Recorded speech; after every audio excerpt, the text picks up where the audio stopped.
Good evening, ladies and gentlemen. Welcome back to the home plate. As usual, you're listening to Tiger Talk. I'm Jeremy Adams, being alongside DOG Coach Dom, the Tigers coach. How are you doing?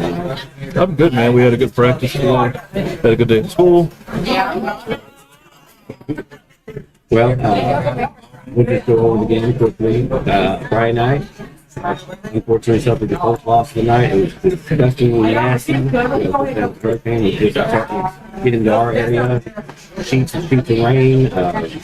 Terrible field conditions. And at the end of the game, 37-7, how was the team morale? I mean, I think they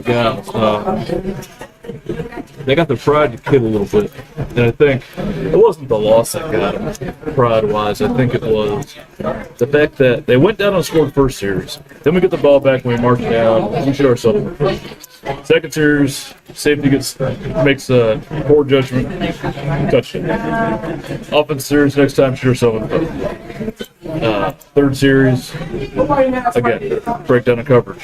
And nothing complicated, just that sideline pace. And so you're talking about 21 points off of major mistakes, lost the points off of major mistakes. And I think the bad part is, and it's the man in the mirror poem that I tell the kids. Yes, we played an extremely good Valley football team. I think you're talking about a team that's won 15 state titles, but we really lost the hands of our own mistakes. Not only we talk about that 21 points. Mental mistakes. That's football. That happens. There was a lot of, there was so much hype about this game, not even just throughout this week, throughout the entire season. That could have some play in it, but all in all, yeah, I think that in the second half was a completely different game. Oh yeah, I mean, the field was in such rough condition for us. Like if you really look at our ability to score at a high level, score at a high rate, all that. I mean, you're talking about being able to make cuts in the hole. You're talking about being able to hit the outside and then turn upfield, and that's where we've been really successful all year. So even when we played in Crowsville in the rain, we were able to do that. Not yet. That's something that I mentioned on air. It's just, Sammy wasn't able to do it, unable to make it. It wasn't hurt or anything like that. That's something I consider it's something to do with making trade. Just trying to mark through that field, not to mention get some speed going. Thank you. And they had the same conditions as we did. They were fighting the same battles as we did. I think the real difference is I remember one play like it was we put Monte at running back, and we run our GT counter tray, gap, whatever you want to call it. Guard kicks out, tackle right side. He presses into the hole. Linebacker scrapes it over. He presses with the correct foot, correct way, tries to push out, both those beats up underneath. And you're talking about a solid field, a solid foundation field that gives that your Monte and Sammy right of it. But when it comes down to it, I mean, we said it. I said it last week. I said it to you guys. I said it to Brian. I said it to Simo. Like, it's a battle of wills. You're willing to go out there and fight. And I think if you look at the first half, 3 major mental mistakes cost us 3 scores. So that's a big difference. It is. You walk into the halftime curve at 0. I mean, but only one of the touchdowns, I mean, if you really look at it, they scored 4 touchdowns. And we got the safety on the bad. I mean, mental error. And I'm like, guys, you tighten up on coverage and this. That's a different ballgame. That's a different halftime. Exactly right. Did the right thing, fell on it at the safety. There were 2 points to make up for the first. So it was like I said, it was a different game. But either way, 37-7. One thing that I took away from it was how good was it at least a sigh of relief to end the shutout with 45 seconds to go. To see a little spark when Higgins shot in there and prior to Bay and end zone for the touchdown. At least it wasn't a shutout, an empty clock. I mean, I guess. I mean, I don't know how. I don't know how. Then you're at the point in the game where the defense is doing a great job in shutting down their offensive performance. I mean, they didn't score an offensive point the entire second half. And I know that bothered that. Okay. And our defense, the coverage was better, the run fits were better, everything. They did a great job. Offensively, we couldn't get traction. We threw a bubble, kind of just trying to get to the outside a different way. They snipped it out. Boom. That was the only points the Valley scored in the second half was off of us. We had Rylan Harris took the ball right out of the running back's hand. The Valley ran about 65 yards down the field, got tackled, spiked the ball. We got a penalty, but hey, shoot, man. First time we had the ball, take a spike, whatever. Yeah, that was when I wrote that in. That was considered a great play because there were no whistles, but every player on the field stopped. Because the refs were allegedly the refs saying, "Oh, play's over," because there was no whistle. We're like, "Oh." Yeah. And then Bigham threw that, scored the touchdown, threw it to Quanterra. It was nice to see him score. It's nice to put a point on the board. It shows you that we can be effective. Blah. I think, like I said, you lose to Valley. It sticks in your craw. You never really want to lose, but I think I post after every game, I always put "Go Tigers" on the football page. I was like, either win or you learn. And I think we went to film. We just sat there and we just said, well, look at this. What happens if you do what you were coached to do? Different play. I think it was, you learn a little bit up the film of a win. And of course, you always could want to keep watching film when you win because you're laughing and cutting up and having a great time. You sit down and watch the film and you lose. Different story. It's a whole different story because then you're sitting there and you're like, okay, we did this and we did this and we did this and we did this and this was the result. But when we split the script and we did this and did this and did this and did this, we were able to pitch it out in the second half defensively. So, like, we flushed the lost. We flushed the feeling of the loss, I should say. We capitalized on the film that we were able to learn from. They did some things schematically on defense that we haven't seen before, so we created an answer for that. And we've been drilling that all week. I mean, offenses and defenses have to evolve throughout the season. So we made some adjustments, kind of see how the plays were hitting and weren't hitting, based on, you just take the wet field away, so based on where we were at. And we did a couple alterations to kind of just in case we're fortunate enough to see Valley again in the playoffs, that we have an answer to what they did to us defensively. And you took the words out of my mouth. There is a better than a slim chance that you will see Valley finish. There's a good chance. yeah, and when it boils down to it, I think when you lose or something on the field or something about your offense and defense gets exposed week to week, you need to address that exposure. So we sat down as staff. I was like, what do they do to stop us? Take the weather out, take everything else out. What do they do to stop us? And then we've created an answer to that. So, I mean, that's how you really evolve. It's easy to say, okay, we're running counter Trey really well.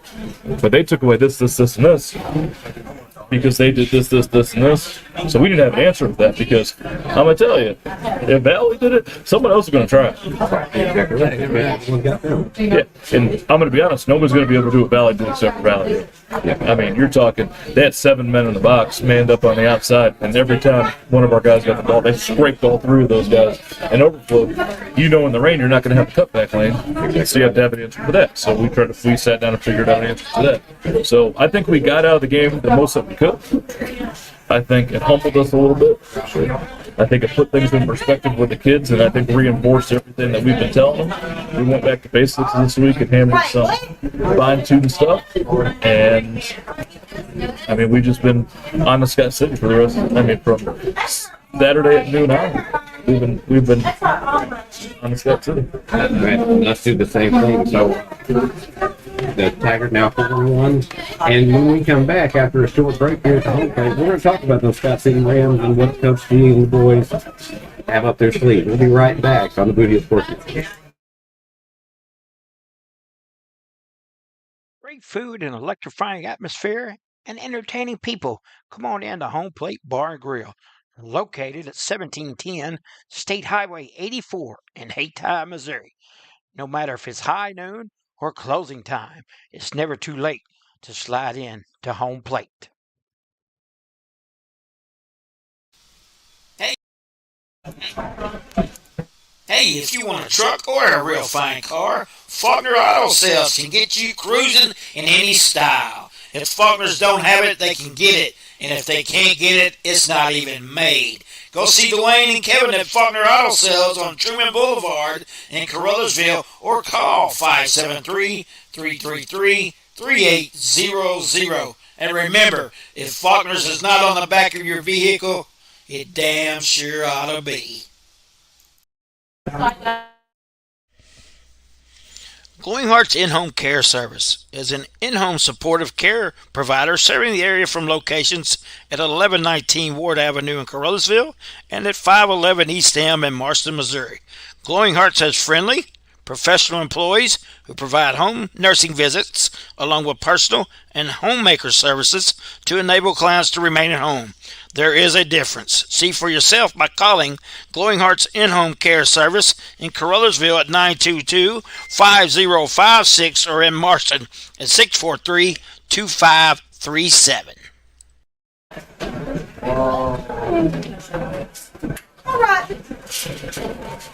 Welcome back to the Studio Sports Network. And at the home plate here in Hayti, you're listening to Tiger Talk with Coach G and myself. And so you said starting at noon Saturday, all the focus changed. It'll change to your week 3 or week 4 road trip. But this time it's at Scott City. What do you know about the Rams? Besides they're 4-1, but they seem to be kind of up and down when you look at their schedule and their scores.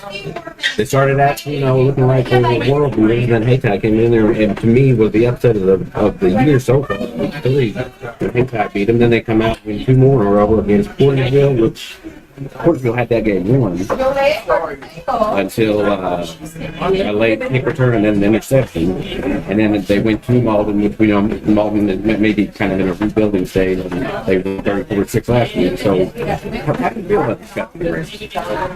I think, well, let's just start with our offense. They run similar stuff that we do. They do throw a lot of fades, which, we all know that Jermonte right now, I think, is leading almost probably in the state right now in interceptions. He got 7 interceptions and a couple pick sixes. The fades always scare me. To me, it's either big loss, big gain with a fade. And I'm a pass first big dude. I like to pass the ball, but I'm not a huge fade guy anyway. But regardless, they run a lot of fades whether the 3 receivers attached or if he's 2 receivers attached to the other side or they're a double 3 by. Their quarterback is a really good athlete. He can move. He can boogie. I think that they pretty disciplined up front, offensive line wise. You can tell on film that they've got some bigger, stockier dudes. New coach, Coach May went over to Sykeston, so I think they're still, we went through that period where the kids were still trying to learn our offense. This is my first year, so I kind of know where he's at. But they're explosive. They hit a lot. When they played Porterville, they hit the flats a lot. They're always in the flats, always running to the outside. It seems like they do have some speed defensive back wise, especially the interception under the game against Porterville. Looks like they're pretty good in coverage. Yeah, they were, and they're a solid football team. Defensively, it looks like a 3-4 box. You have 3 down, 2 linebackers in, 2 linebackers out, 40 Ds. I'll be interested to see what they run against us. I think they'll run something very similar to what they did against Porterville and against us. They might throw us a curveball, but it happens. We throw people curveballs all the time. So they're good in their base defense. I think their D-line's pretty physical. They look like long-arm kids. I think their DB's pretty athletic. Linebackers that fill the gap pretty well. So I don't know who I'd compare them to who we've already played. But I know going to Scott City, it's a trip, but we've already taken a 2.5-hour one in the rain. This is week 3 of our 4-game road stretch, so it's kind of one of those situations where we know where we're going. The young kids have already played on that field on JV last year. New head coach. I mean, they have the same record as we do, and we're all of us are still trying to fight for that top seed in the conference right now. We're 2-1 in the conference, or we're 2-0 in the conference, or 2-1 in the conference. So it'll be really interesting. I'm excited about this game again. I've never coached against Scott City at the varsity level. I'm interested to see. We would like for them to kick to us. They're not. We're trying to we did a lot of work on special teams this week because we're not getting a lot of people that want to kick to us anymore.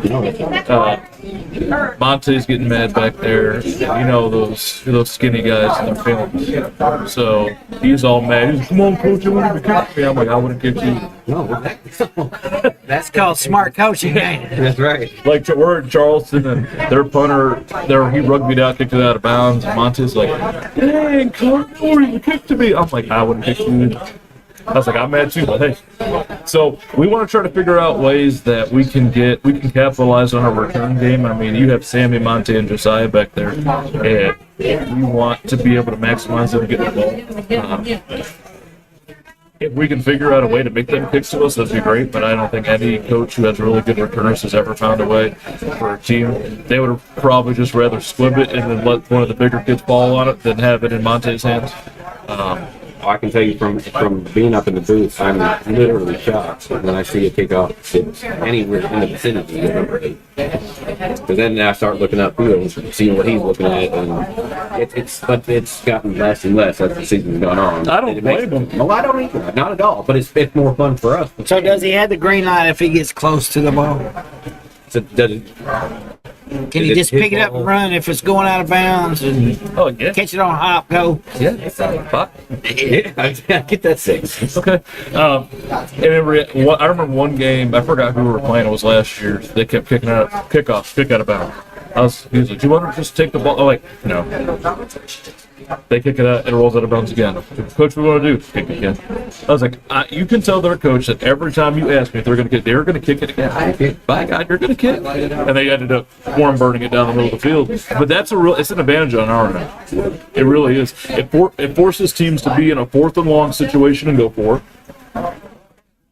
To intentionally kick onsides when you're not in an onside situation. And that was what I was going to ask you. Are you guys ready for onside every single game now? It's happened now. Yeah, we revamped. I mean, they've worm burned us so many times that we've kind of altered. We still have our standard kickoff return, which I've actually enjoyed watching so far this year. We switched up from last year, but I feel like Carruthers has been kicked to more than Monte at this point. yeah, I think it's Jermaine and then Rylan Harris on the other end. I'm like, you've touched the ball on kickoff return more than Javante has. Just keep pitching it back. Yeah, it's lateral. But we're blessed. He's a special talent, and I understand why they don't kick to him because I'm going to be honest with you. I'd be like, Jermaine, please just kick it like out of bounds. Sorry, buddy. I mean, he's just one of those guys. We've all seen him. We've all played against him, and fortunately, we have one. But it boils down to it. And we're talking about kind of the juggle between the teams with who's beaten who so far between Brooksville, Haytag, and President's been a different mix with Scott City. Scott City, their road doesn't get any easier because they've got Charleston, which was they've shown they can play. They've shown that they don't play. I told you guys it's a good football team. It is. They got Chappie, but then they finished their season with Dexter. No, thanks. Good luck, us. That's exactly right. You and Chad can have a great time out there. I'm not going to shy away from a challenge by any means. We're class 2 and they're class 3. That's right. You don't have to plan. But I'm telling you, I've seen some film on them. They're built a little different this year. Yeah. I think Coach Emerson's got I watched that game 16 or Saturday. 20 or a little less than 20 seniors starting. Seniors start. And they were good last year. They went all the way to district finals and they got clipped at the end. But I'm telling you, that Dexter football team. That's all I've heard about. Good luck, Scott City. Have a great day. And like I said, that finishes their season. So let's just, for my sake, not yours, because it's I don't want to put you on the spot. I don't ask you hard questions or anything. That's not the way that we do things around here. But just to say, you get the win. You get the win here. That makes them a 2-loss team, and we'll play Dexter. And I'll go out on a limb and say it probably won't win that game. That gets them 3 losses. So it's basically up to you guys. Your fate is in your hands down the stretch with Scott City, Hayti, Floydville, and then St. James to wrap up the season. It's up to you as a coach and the players on the field. Yeah, and that was a conversation that we've had a bunch of times. We're like, we can preach to you till we're blue in the face, but it's really, they always say it's the Jimmy's and Joe's, not the S's and O's. We can teach you the X's and O's and pound it into your head, just like a math teacher blowing you up about y equals X or whatever. But if you're not going to go out there and execute it, and that's up to the Jimmy's and Joe's. Like, it's our job to make them want to do the right thing, for them to buy into our system. And they have. And we're blessed. I have a great coaches there. But it really comes down to, what does this team want to do? Like, where do we want to be at the end of the year? We've been working. I mean, you lifted 46 times over the summer. You practiced 20 times over the summer. We haven't missed a day. Shoot, we sat in that field house till the storm rolled out to take the field. I was like, you guys are putting the work. Now we're 5 games in, we're 4-1. It's a great start. Absolutely. I mean, not the perfect start naturally, but it's a great start. And how are we going to finish? And I think we had a really focused Monday. We had a really good offensive Tuesday. We had a really good practice. I was very impressed with our practice today. And then we're going to go into focus Thursday, wrap up some things. And I think that we've had one of our best weeks of practices we've had since I've been here. I think that we've rebounded from that. And then they have their eye on the prize. But we got to take it 1 week at a time, because next week we're playing the other guys. Right. Volleyball just beat the other guys, or the other gals. Coach McGraw got a nice Gatorade water jug bath tonight. Welcome to the club. I have a feeling just not just the great food and the great drink, but there was extra intended for her to be The volleyball court? You didn't get my court wet, did you?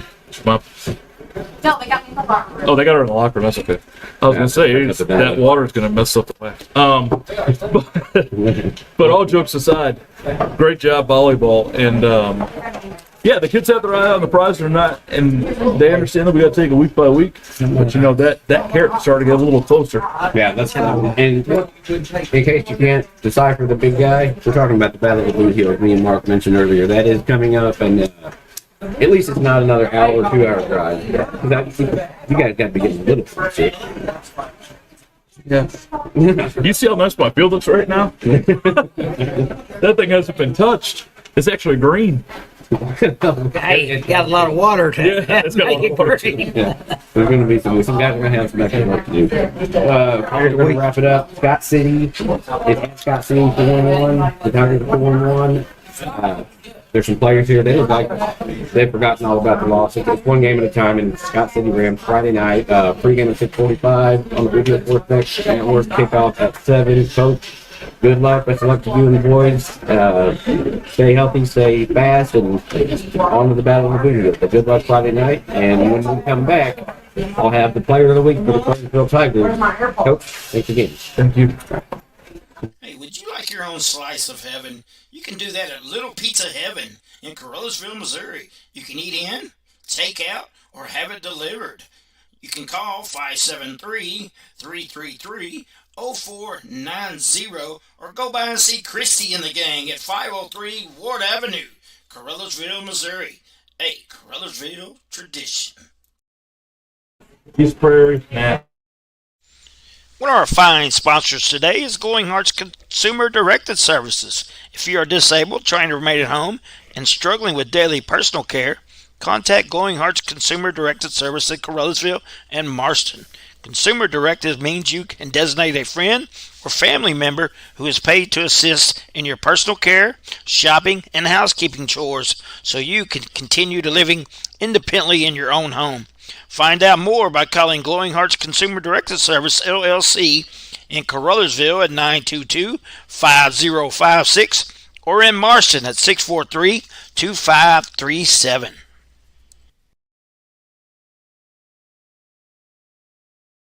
Great food and electrifying atmosphere and entertaining people. Come on in to Home Plate Bar and Grill, located at 1710 State Highway 84 in Hayti, Missouri. No matter if it's high noon or closing time, it's never too late to slide in to Home Plate.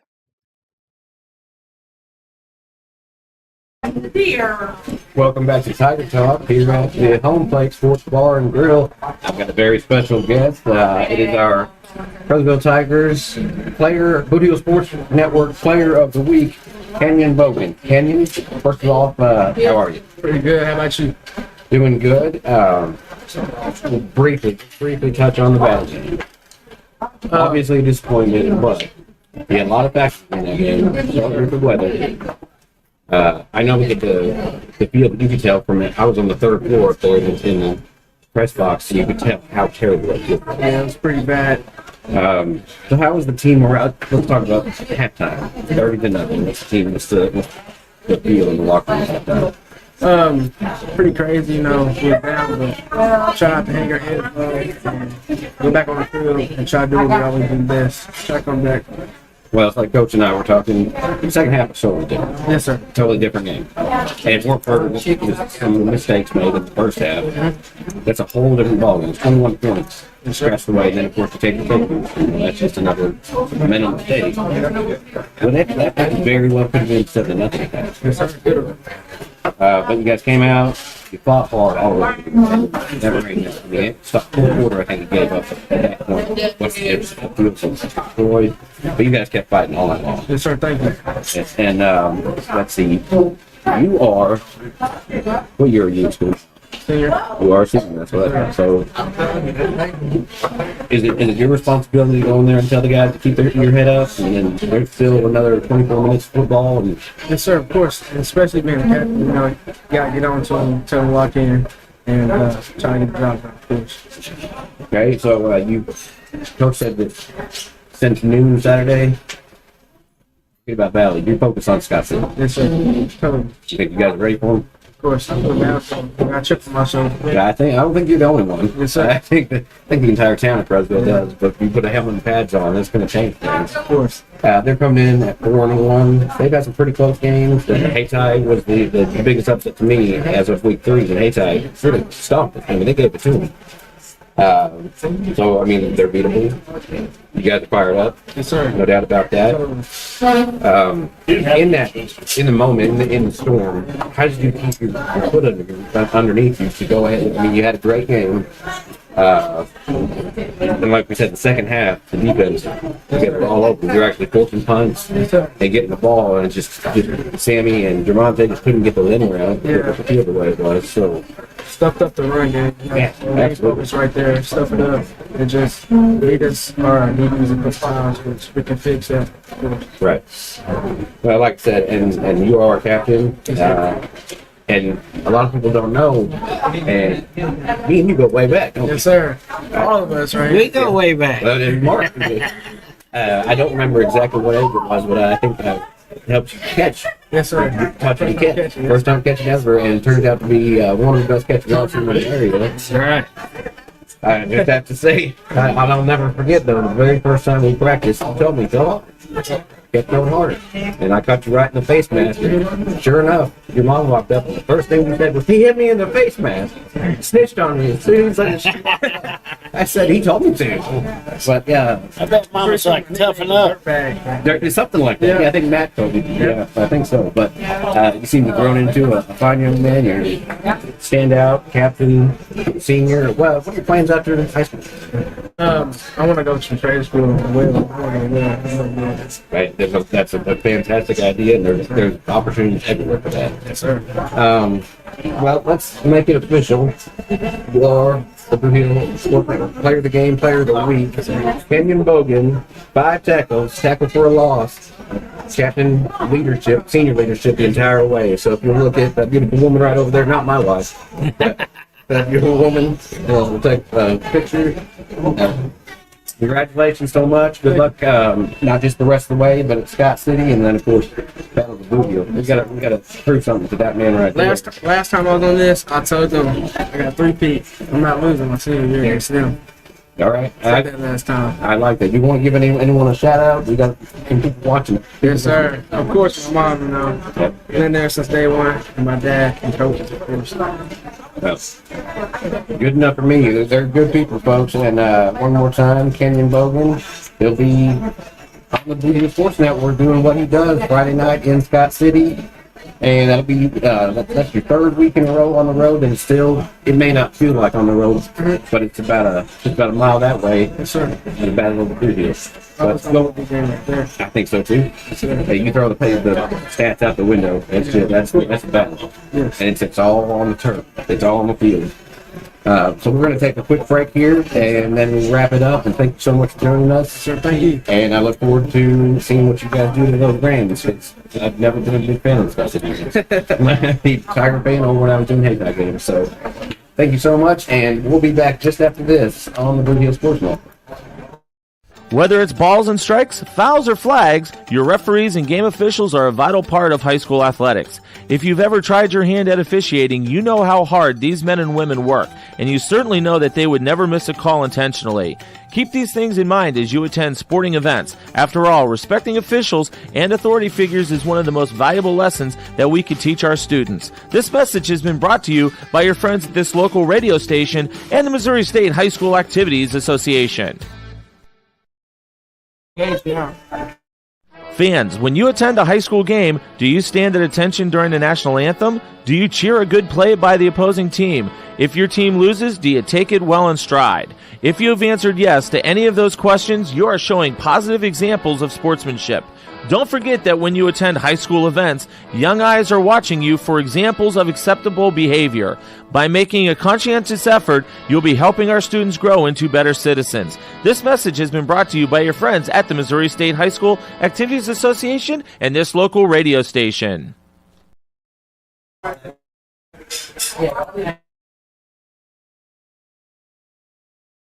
food and electrifying atmosphere and entertaining people. Come on in to Home Plate Bar and Grill, located at 1710 State Highway 84 in Haytime, Missouri. No matter if it's high noon or closing time, it's never too late to slide in to Home Plate. Welcome back to the Tiger Talk, which followed up Tribe Talk. Mark Manley is back and joined me just off screen here, and we had a lot to talk about. Mark started off talking about. Yes, Kent Reynolds, a longtime Indian basketball coach and one of my coaches in high school, and a state champion at that. One of the only ones that's ever won a state title for Haytime. Passed away this past week, so Indian Nation is feeling that, and prayers and condolences to the family out there. And Kobe still lives around here. Tara Shea still lives around here, so a lot of heartache out there in Indian Nation this week. So prayers out to that family. And he was in my years with the radio when I was doing Haytime games. He was always nothing but kind and great, and made sure that we had everything ready. Great man. Also, you mentioned during the Haytime game, Ashton and company are going to have some merchandise. That's right. Be merch out there Friday night. You can get your T-shirts, and I think they're going to sell maybe some old jerseys and stuff as well, man. You know where they're going to be set up at on the field? I do not know that, but just look for that tent with the Indian merchandise. Okay. And then, unfortunately, Coach D-Rob couldn't be here tonight. We hope everything gets well soon, and we hope to see you soon.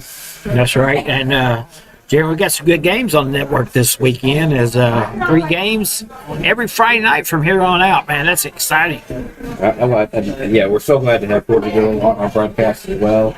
We need to get Chris down here one Wednesday night. Absolutely. Too late tonight, but maybe in the next couple of weeks. Porterville will be here after the Battle of the Video. That's right. That's right. So this will be. I have to bring him in. Absolutely. He's probably in bed right now, Jeremy. That wouldn't surprise me one bit. And then he's going to see this, and tomorrow morning I'll get woke up by a message on Messenger. Hey, that wasn't nice. Well, so Crosville at Scott City on the Boot Hill Sports Network. Hey Ty Charles and Charleston. at Hayti. It's homecoming for the Indians as well. And luckily, as we told, it should be beautiful weather for the homecoming. That's right. So make sure you people get out and fill them stands. And I will say this to the Hayti fans, and I don't know about your fans up there where you were, but they all came out, even though it was storming and raining his butt off, man. We had a good crowd for the support the Hayti Indians. Well, and I have to say this, we did have, it was a pretty light crowd. I don't blame you because I made the drive almost 2.5 hours through it and back through it. So those of you that attended, but Mark, we set a brand new record for views. That is exactly right, man. We had over 3,200, man, and this is great. And we appreciate each and every one that's out there listening, watching, supporting, and our fine sponsors, one of them being where we're at tonight in Home Plate Bar and Grill. And little Randy Gardner has gone out of his way to accommodate us and support us. And this is great for the community. We come out here. We're probably the only local high school team that does a live coaches show, Jeremy, every week. I think that's right. In football season. Right. And we just wanted to say, I was shocked. Not shocked so much, but just pleasantly surprised is the right way to say it when I saw how many views we had from Friday night. And so this is why we do it. It's for you, little fans. And we want to thank you so much for it. Keep tuning it in. Tomorrow night, we'll have a brand new show kicking off. That's right. We're going to have a Cover 3, Boot Hill Sports Network Cover 3 podcast, and we're going to talk about high school sports. We're going to discuss the up-and-coming games from Friday night. We're going to hopefully talk to the recent winners of the Boot Hill Sports Network Player of the Week. This is different from the Player of the Week from Hayti and Carolsville. As you know, we have a big award, and so we hope to get one of those guys on and join us tomorrow night for our first episode, man. We'll have Chris Brown with us from Portersville, Jeremy, and myself. That's why it's called the Cover 3. There's 3 of us. And we're going to talk about all the area teams, stat leaders, and go over stuff. And look forward to that, man. I'm excited about that. I'm very well. I think it's a great idea. Mark came up with it. Me and Chris are on board right away. So, let's get guys. If you're not doing anything tomorrow night, 7 o'clock, tune in. And we're going to talk because we don't just focus on all 3 teams. We focus on the Boot Hill and the area sports. So it'll be something fun for everybody. You can send us messages. We've got the computers and the phones up, so we'll be willing to answer questions or get whatever. We'll play it by ear. That's right. But it sounds good. Tomorrow night at 7 o'clock right here. That's right. And don't forget to join us, man, each and every Wednesday night, Thursday night now, and then Friday night for your game coverage, man. And we appreciate each and every one of you. This is Mark Maryland. This is Jeremy Abrams saying so long for the Boot Hill Sports Network.